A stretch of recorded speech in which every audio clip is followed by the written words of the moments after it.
Namaskar, Jai Shri Krishna. Yielding text 25 and text 26 of chapter 4, Transcendental Knowledge of Srimad Bhagavad Gita. Text 25. Daiva me vapare yajnam yoginah paryupasate brahmag navapare yajnam yadne naivopa juhavati. Some yogis perfectly worship the demigods by offering different sacrifices to them, and some of them offer sacrifices in the fire of the Supreme Brahma. As described above, a person engaged in discharging duties in Krishna's consciousness is also called a perfect yogi or first-class mystic. But there are still others who perform similar sacrifices in the worship of demigods, and still others who sacrifice to the Supreme Brahma or the impersonal feature of the Supreme Lord.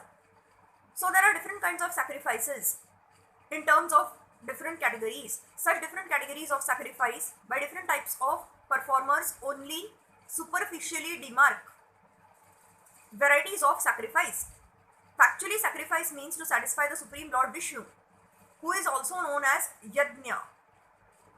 All the different varieties of sacrifice can be placed within two primary divisions, namely sacrifice of worldly possessions and sacrifice in pursuit of transcendental knowledge.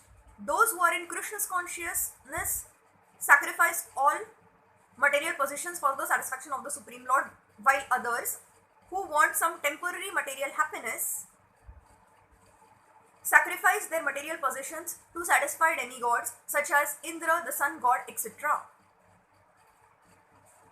And others who are impersonalists sacrifice their identity by merging into the existence of impersonal Brahma.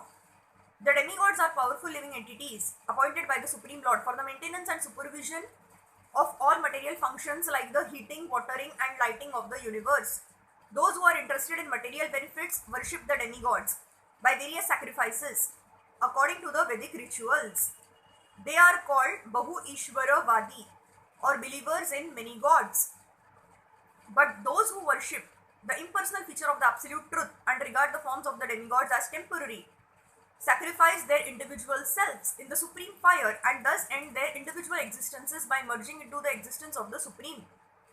Such impersonalists sacrifice their time in philosophical speculation to understand the transcendental nature of the Supreme. In other words, the fruitive workers sacrifice their material possessions for material enjoyment, whereas the impersonalists sacrifices their material designations with a view to merging into the existence of the Supreme. For the impersonalist, the fire altar of sacrifice is the Supreme Brahma, and the offering is the self being consumed by the fire of Brahma. The Krishna's conscious person, like Arjun, however, sacrifices everything for the satisfaction of Krishna, and thus all his material possessions as well as his own self, everything is sacrificed for Krishna. Thus he is the first class yogi, but he does not lose his individual existence. Text 26. Shrotradi nindri yanayanye samayamag nishu juhavati shabdadin Vishayananya Indriyagnishu Juhavati. Some, the unadulterated brahmacharis, sacrifice the hearing process and the senses in the fire of my mental control, and others, the regulated householders, sacrifice the objects of the senses in the fire of the senses. The members of the four divisions of human life, namely the brahmachari, the gruhastha, the vanprastha and the sannyasi, all are meant to become perfect yogis or transcendentalists. Since human life is not meant for our enjoying sense gratification like the animals, the four orders of human life are so arranged that one may become perfect in spiritual life. The brahmacharis or students under the care of a bona fide spiritual master control the mind by abstaining from sense gratification.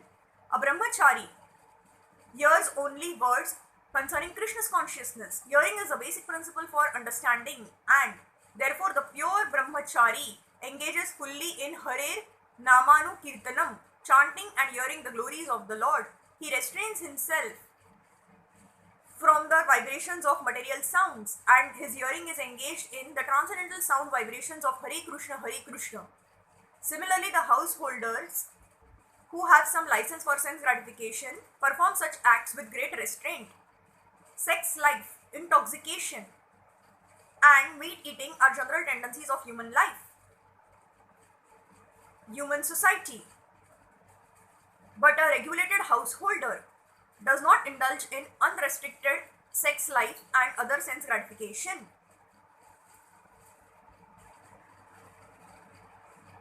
Marriage on the principles of religious life is therefore current in all civilized human society because that is the way of restricted sex life.